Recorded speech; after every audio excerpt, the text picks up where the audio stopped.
Hello, friends. Welcome back. Different angle. Different angle. Wait, whoa. Live stream angle. Smoky Hours angle. And yeah, it's because I'm on my laptop doing this, so I'll be staring deep into your soul the entire time. With the sinner's eyes, sinner's vampire eyes. Reflection. Crazy reflection. It's scaring me. It's scaring me. But without further ado, just a little recap.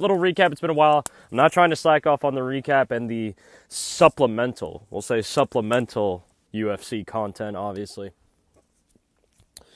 So quick little recap. You can see some footage in the background of the story time. Corroborate the story time. Some visual evidence. I was taking some videos. I was like, this is valid for the vlog. Fucking content brain.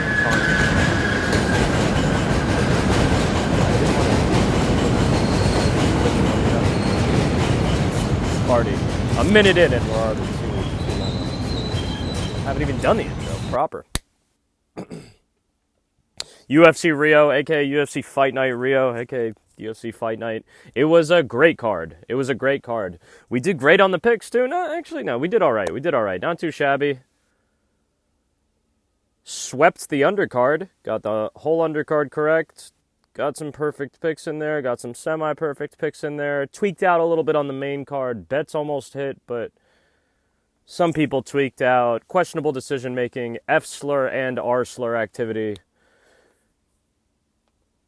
We'll get there when we get there. First bout of the night, the first prelim, was Simon Oliveira versus Luan Lacerda. Now, I actually had Luan Lacerda winning by either a finish early on or a decision win, obviously. Oh, no shit. But man ended up getting, I believe it was a round 2 sub, or maybe it was a round 1 submission. He tapped Simon Oliveira, and it was pretty calm, except for one sequence where Simon Oliveira was actually kind of able to reverse a position when they were on the ground, and he got on top of Luan Lacerda, and instantly Simon Oliveira went to work with the ground and pound, and some of it was getting through, actually, big time. But outside of that sequence, pretty much it was all Luan Lacerda. Very nice finish. First win in the UFC for Luan Lacerda. That is Simon Oliveira's 4th appearance in the UFC without a win. And in general. Moving on. Next fight was... Who was the next fight? It's not ranking it in a order for me, so I'm not sure if it was Irina Alekseeva versus Bia Mesquita, or if it was Lucas Rocha versus Stuart Nickel. Actually, never mind, excuse me. It was neither one of those. Two. I believe it was Julia Palastri versus Karolina Kowalkiewicz. Karolina Kowalkiewicz, I fuck with her. I actually enjoy picking her on the channel, just not there, she's just not there anymore. A little bit older. She has good wins in the UFC. She can make it a tough fight against even younger, in shape, prospects, not just fighters in general, like she did here. And granted, I'm saying all this, she did get finished. She got TKO'd in the 3rd round by Julia Palastri, but we knew that was a possibility. Julia Palastri's strong as fuck. She actually does have good striking, and she's with it to get more aggressive with every fight, it seems like. Nice work by Julia Palastri. Julia Palastri's had some weird ups and downs, has actually dropped the ball at least once. But that was a good win. Did what she was supposed to do. It was a nice finish as well. Started off with a head kick. I believe it started off with a heavy head kick, just kept the combination going, standing TKO. Very nice work from Julia Palastri. Then third fight, this was a perfect pick, calmly. Decision, perfect pick. But Lucas Rocha versus Stuart Nickel. Now, I was scared of Stuart Nickel. Stuart Nickel's a decent all-around guy. Man has a black belt. He's competent on the ground. He has some power. And he can strike. What I don't like about Stuart Nickel is just the way that he moves around. He's one of those dudes, I can't. There's a couple of them. None of them are coming to the top of my head right now. But whenever Stuart Nickel gets hit, and sometimes when he's not hit, when he's just moving around, he just looks hurt. He looks hurt. He's blinking like he's hurt, like someone just literally hit him in the head as hard as they could. It's strange. It's strange, man. It's very strange, but Stuart Nickel didn't get finished this time. I actually picked Stuart Nickel to win in his debut fight against Jesus Aguilar, and literally as we were watching on the Smoky Hours Fight Companion, I was like, Stuart Nickel should win unless he gets hit with a massive overhand or gets caught in a guillotine off rip by Jesus Aguilar, because that's like his shit, really. And both happened. One after the other, respectively. Enough of that. Lucas Rocha, pretty much from start to finish, mollywopped Stuart Nickel. Actually, the first round was kind of competitive, but after that, it wasn't anywhere. It wasn't really competitive. Not to say Stuart Nickel was on the verge of getting finished, although sometimes he was, actually. Sometimes he was. Lucas Rocha won by decision. That's what I thought. Very calm. And that was the first leg of one of my main parlay, really. That ended up getting smoked. But smoked for a reason I can live with, more than like the fighter losing outright. And I think you'll understand what I mean when I get there. But moving on. Irina Alekseeva versus Bia Mesquita. This one I almost called perfectly. I had called the round 1 submission, but it was actually a round 2 subby. We knew that shit was going to be a sub. Bia Mesquita is a grappler primarily. Irina Alekseeva is actually kind of a grappler herself. And I did say that she probably will be a better striker than Bia Mesquita, and there were moments where I thought that might have been proven true, like beyond a reasonable doubt. Never really got that way. I like that Mesquita did attack the back. I was kind of screaming at first because, like I said, I got her by submission. She's a grappler, right? But she was trying to actively get a TKO over Irina Alekseeva. Like, she had her on the ground. She could have subbed her from mount. Irina wasn't giving up her back, but she could have subbed her. She literally could have grabbed her arm. She could have done something, honestly. And Bia wanted a TKO. For whatever godforsaken reason, she specifically wanted a TKO. Check betting history. Check friends and family betting history. But it was just interesting. Bia ended up getting it done, still the way I called it, just not in the round. Moving on. Vitor Petrino versus Thomas Peterson. And also, I was going to put in some, because I was going to, little tangent. No picks and prediction video from last week, obviously, for this card that I'm calling. I just put up a little short with Buffy. Buffy made the picks. Whenever you see Buffy in there and there's picks, Buffy made those picks. But Buffy's pretty good with the picks, actually. But I was going to put in footage of the date, of my night out, rather, I should say. My night out. Keep it general, the night out. Playing pool, shit was fire. Anyways, moving on. That was Lucas Rocha versus Stuart Nickel. And I forget who was up after this in order, so forgive me. I could actually just...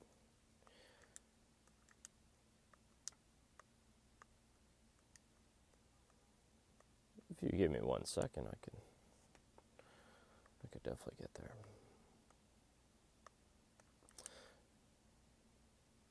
Yeah, we didn't do too bad. 9 of 12. That's not bad at all. Not bad at all.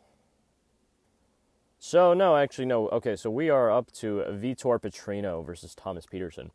Crazy fight. I picked Vitor Petrino, but I actually, at the last minute, doing a little bet on Thomas Peterson because I was like, I think this could go the distance, honestly. Like, I could see Thomas Peterson actually surviving this shit.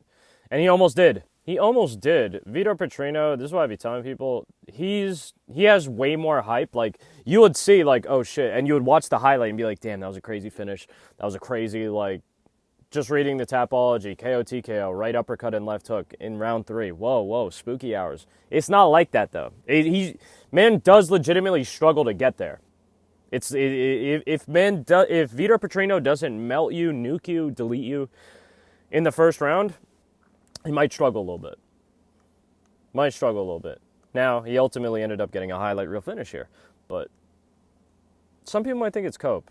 I'm still not, it's not that I'm not sold on Vitor. But don't be surprised when Vitor costs you big, for real. It wasn't anything crazy, just Vitor won. Thomas Peterson, actually, no, man was losing the rounds before as well, but it was a lot more competitive. A lot more competitive. A lot more competitive, and then man just got hit coming in unbelievably crazy. It was scary. Moving on, this was unfortunately the last little leg of my parlay, and I just didn't expect Rafael Filo to bug out. I had Rafael Filo winning by decision. He did not. He got a win by Kimura in round number one. Round number one. Violated Clayton Carpenter. Rafael Filo actually, the odds on this fight were a little wonky.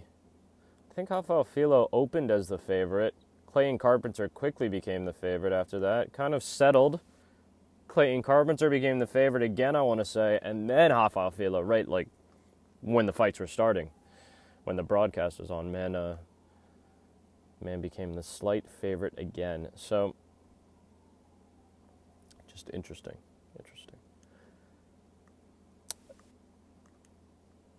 It was a good fight. Clayton Carpenter looked spooky. Both these guys came out crisp, clean, fast striking, fast hands, very fast hands.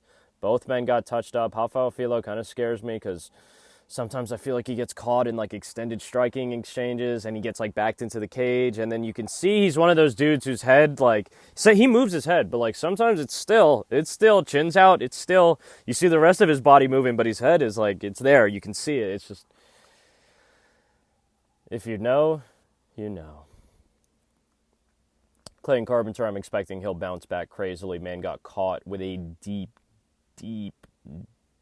Kimura that he was fighting off. He was fighting off multiple submission attempts, rolling through positions, but ultimately Rafael Filo was able to twist that motherfucker behind his back, and it was twisted and held there for a second. Clayton Carpenter was trying to hold off, and when he tapped, he wasn't even screaming. He was just like, just grimacing in pain, shaking his head. Man knew it. It was clipped. Great fight, though. Moving on. Oh, God, that shit's going to make me sad when we get there. Michael Aswell versus Lucas Almeida. Now, initially, and if I had made a pick and prediction video, if I actually put that one off, if I edited it and put it out as soon as I recorded it, which is what I usually do, I probably would have ultimately went with Lucas Almeida, unless I saw the same information. Because it was, I don't want to say this is like too much insider information. If you were just on Reddit, if you were in any MMA space online,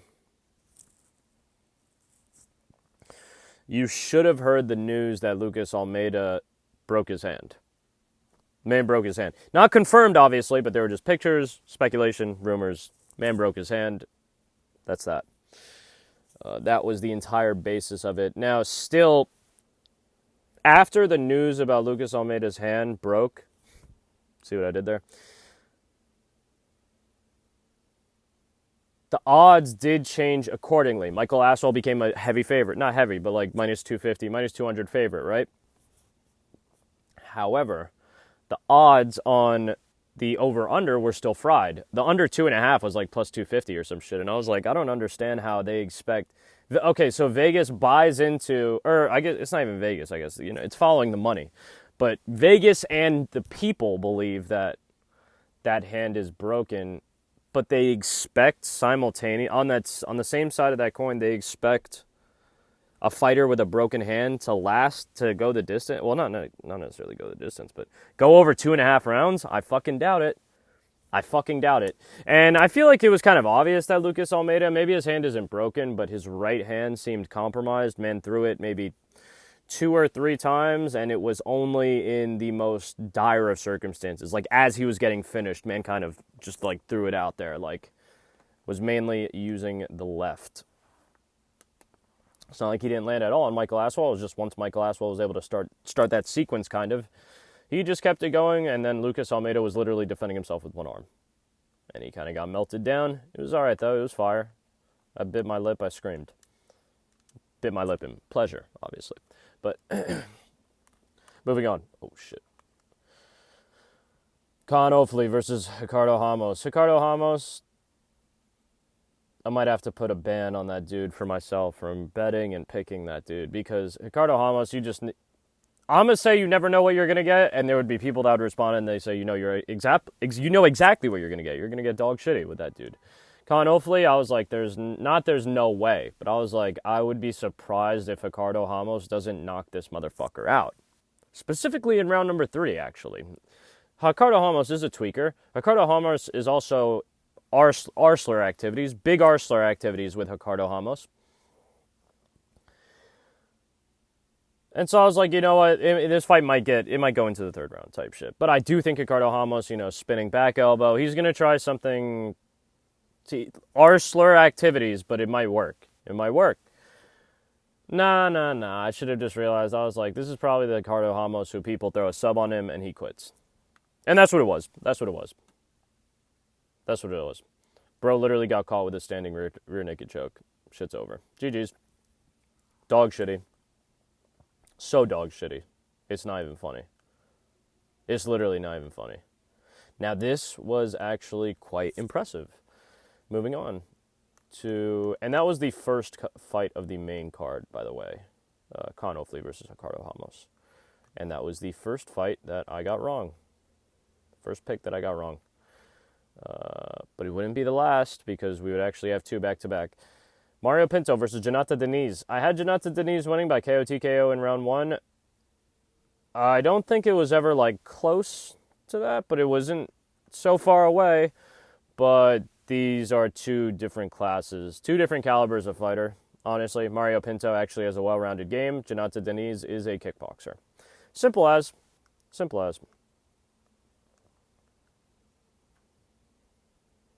It's simple as that. Mario Pinto was literally just able to keep him down, control him.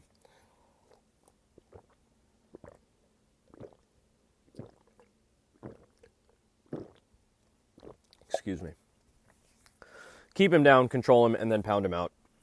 And there was nothing else. Jonata Diniz was helpless. It was spooky.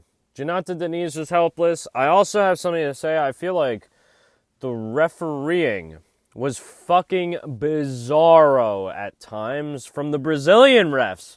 I feel like they were sometimes letting, going back to Lucas Almeida, that Brazilian ref wanted Lucas Almeida to die or some shit. I don't know what I was watching there.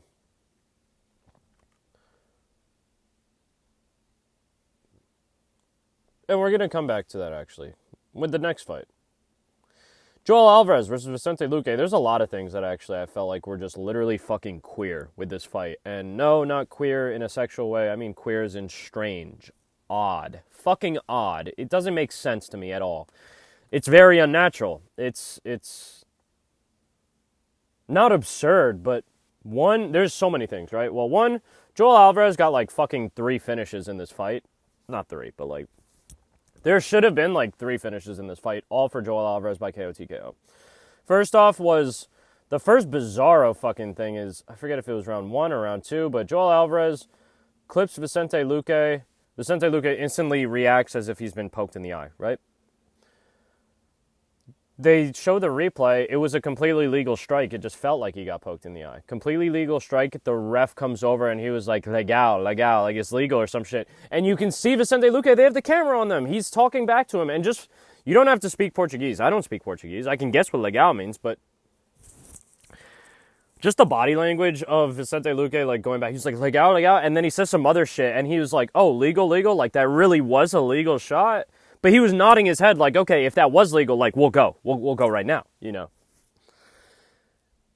That was 30 seconds into the break. The ref just walks. I don't even think he walked away, actually. He was just staring at Vicente Luque for another minute. He was like, nah, it was legal.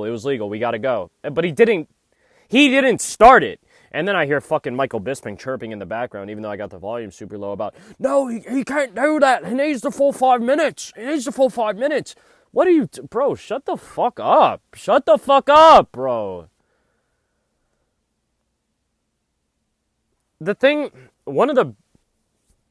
It's weird because sometimes it's good, right? Or not good. Sometimes it's a good vibe. Sometimes what I'm about to say is a good vibe.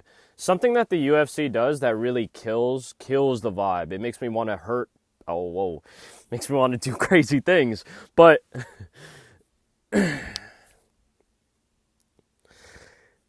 The UFC, shit will go on, right? And I guess people can always point fingers and be like, this is the athletic commission. Those are the referees, those are the judges, whatever the fuck. But shit happens, as simply as I can put it. Shit happens, no one's responsible, there's not even an explanation, and we just move on. Going back a couple weeks, actually, UFC Perth, very recent, one of the worst cards that we've ever picked, possibly the worst card I've ever picked on this card. Worst card I've ever picked on this channel. But what is important there? There was a fight that took place on that card. Fighter named Jake Matthews fought another guy named Neil Magny. You may have heard of him. In that fight, Neil Magny is in a guillotine choke. He's in some kind of submission, right? And the referee sees Neil Magny kind of like lets his arm drop or like move across, like up or something. It moves in a bit of an awkward manner, right? In the manner that someone that's unconscious might move their body, involuntarily. And so the ref actually hops in and stops the fight. He stops the fight, waves it off, stops the fight. It coincides with the end of the round, but the referee 100% stopped that fight. Now, the rule is, it doesn't matter what the fuck actually happened. If the ref stops the fight, it's over. The fight has ended. You can't restart the fight. How many fucking times have you sat there, seen a no contest, seen that bullshit 2-round decision, like weirdo decision shit that they pull? How many times have you actually seen that? And you hear DC, you hear someone say, well, they can't restart the act, or John Anik, they can't restart the action, they can't start the fight once it's been stopped. But the Neil Magny shit, that ref, they were just like, fuck that, we'll just keep it going. He was like, yeah, it was the end of the round, and I was cracking jokes in the live stream. I think I was wearing this exact hoodie, and I was saying, yeah, fuck that, no, that was the end of the round, he was stopping the round, yada, yada, yada. We all know what happened. The thing is, we, the people, the consumer of this fucking product, there's nothing that you can do. There's absolutely nothing to be done. There's nothing to be done.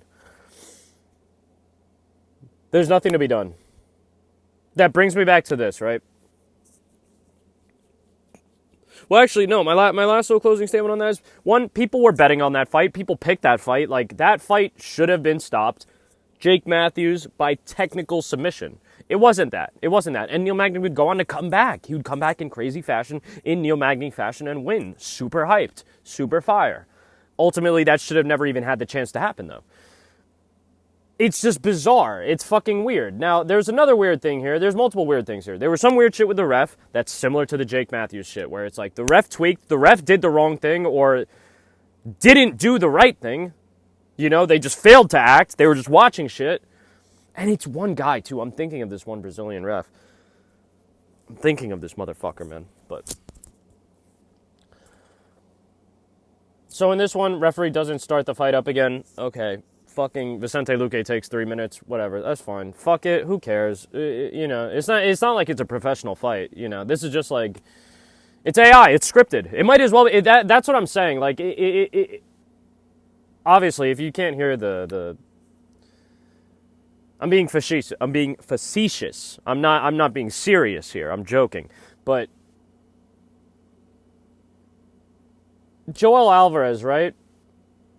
Continues smoking Vicente Luque, gets him down, starts pounding him out. The ref just watches. I think the fight should be stopped at one point.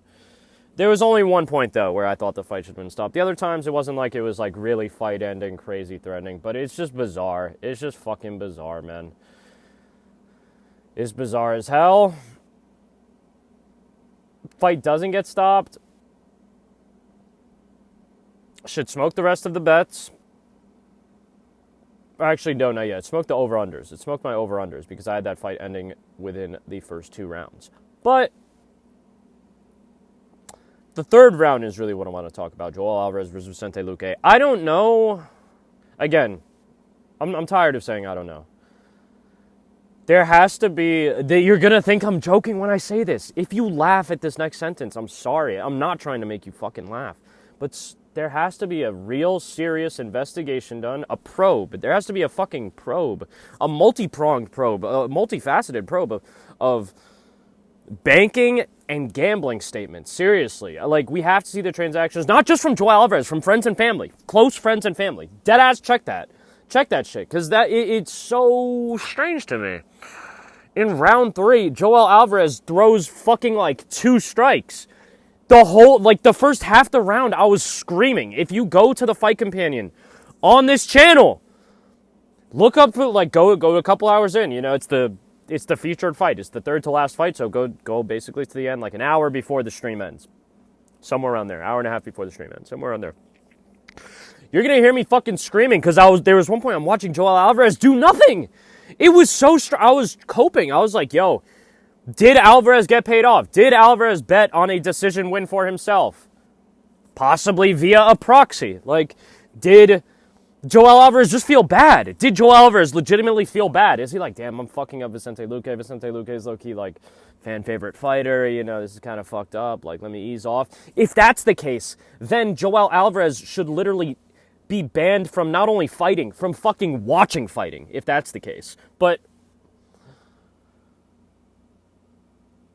I don't know, man. Anything else that I'm going to say is going to sound like insane cope. Joel Alvarez won a decision because he literally didn't do shit. He just sat. He straight up sat on Vicente Luque's head. That's it. That's all he did. He was content to do that. I don't know why. And now motherfuckers are like, it's so bizarre, man. It's so bizarre. 100% finish rate for what? For what? For absolutely what? Wins like that aren't good. Like, some people would be like, nah, man, won. Like, his job is to win. It doesn't matter how it looks. We would say that if someone grinded out a crazy wrestle fuck win. This wasn't like that. It wasn't like that. The win in the decision was already secure. There was no reason to not go for a finish. There's no reason not to. In fact, the way the second round ended is the finish was in the air. But, again, I've been fucking talking about this one for like 10 minutes, so. And I wanted to get this video done under 15 minutes, but this is like the majority of this shit here. It's really just cope on that shit. That shit had me tight. I had to mute the mic because I was dropping slurs left and right. I dropped the mic and I fucking dipped below, so you couldn't even read my lips when I'm dropping crazy shit. I could say all the shit I wanted. I got everything off. It was all good. But that shit was crazy. I'd love for Joel Alvarez, if I could talk to him on FaceTime. My Spanish isn't the best, but I'll try. I will really try. I'll get my mom to translate. If that motherfucker can explain to me what went on in the third round, because I was coping so bad, I was giving him outs. I was like, yo, if Joel Alvarez was thinking to himself, like, yeah, I'm going to get a highlight finish here, you know, like, I'm going to wait for it, set it up. Oh, shit, 30 seconds left. Just let a motherfucker know. Actually explain yourself. Fucking elaborate. Like, oh, my God. Cope. Now, what happened after this was even worse. It was like a and even though I got that pick right, it literally felt like I got it wrong. That's the only way. That's the last thing I want to say on that one. Joel Alvarez, fucking bum. Davison Figueiredo versus Montel Quick Jackson, co-main event. Now, Montel Jackson was one of my most confident picks on the card. I thought Montel Jackson was going to get a first round devastating, vicious, highlight reel knockout in the same fashion that he's been doing to multiple people, including Damone Blackshear. It's not, actually, I don't think that was a first round finish, but I digress. Montel Jackson, again, came out looking like, I don't know who the fuck that was. That was like a body double. Like, it was so bizarre. I was like, damn, Montel, bro. Montel has more than 10 fights in the UFC. If there was a point up until now where you're like, damn, I only saw Montel like once or twice. Bro has more than 10 fights. He's on the co-main. He's fighting Figgy. Like, yeah, he's actually been grinding and shit like that. And if Montel listens to this, it was all that work for nothing, for absolutely nothing. Man could cope, man could be like, yeah, you're sitting there coping, raging on a fucking vid, you goddamn loser. Bro, loser, that's public humiliation, bro. That was on live television. That shit was horrible, man. Minus 330 favorite. Holy shit, LMAO. 75.5-inch reach. That's funny. That shit's dead-ass funny. Lighter man skill for real. Long in the tooth. Damn, pushing 40. The fucking God of War violated Montel Jackson. And yeah, he violated. It wasn't like he got a finish, but he fucking violated you. Holy shit.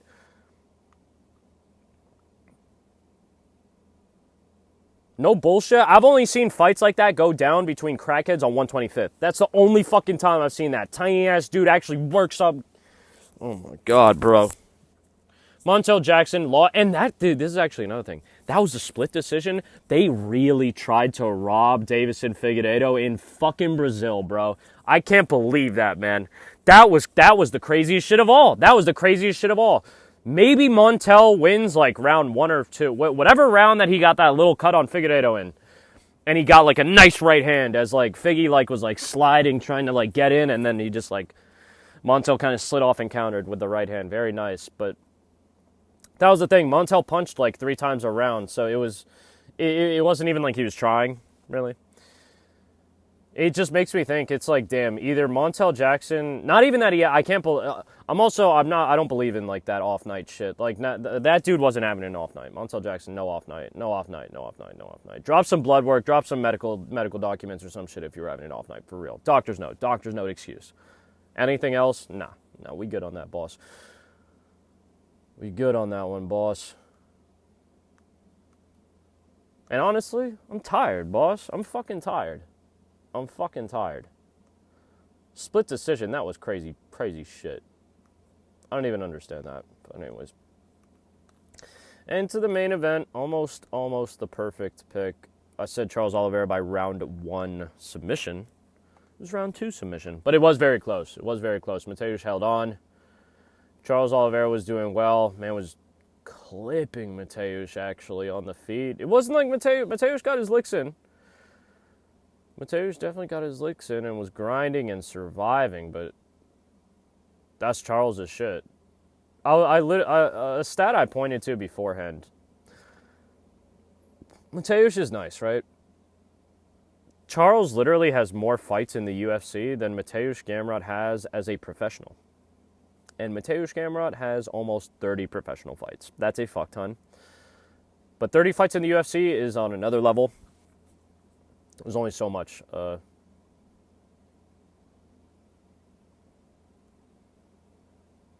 There is no substitute for experience, you know. There's absolutely no substitute for experience. And that was it. It was a great card. We had a great time during the Smoky Hours Fight Companion. We had some new people joining in, new subscribers. Everything was so lit.